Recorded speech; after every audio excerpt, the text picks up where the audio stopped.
बराए इलाज हड्डी व जोड़ टूटने के बाद अगर दर्द ठीक ना हो रहा हो या कि जिस्म को वो ऐसा कमज़ोर रह जाए तो इस मालिश के इस्तेमाल करने से अल्लाह ताला के फजल व करम से काफ़ी अफाका होगा और दर्द में कमी और कमज़ोर से में ताकत एक हफ्ता में महसूस होगी। मुंदरजा ज़ैल या किसी पंसार की दुकान से लेकर मुंदरजा ज़ैल तरीके से तैयार करके रात को सोते वक्त मुतासर हिस्से पर मालिश करने से बेहतरीन नतीजे हासिल होंगे। नंबर 1, लौंग 1 तोला, जायफल 1 तोला, चीज बोटी 15 अदद, मुशक काफूर 2 टिकिया, 7 पुदीना 1 माशा, 7 अजवाइन 1 माशा, देसी अंडे की धरती 2 अदद, तेल मीठा तिल का तेल 1 पाव।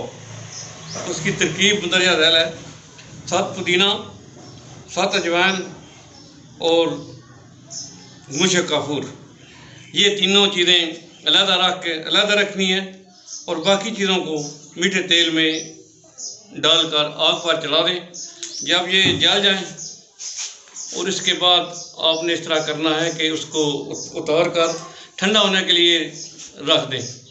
जब ये ठंडी हो जाए तो किसी बोतल में डालकर उसमें मुश्क काफूर की टिक्कियाँ और 7 पुदीना और 7 अजवाइन डालकर बोतल का ढक्कन बंद कर दें।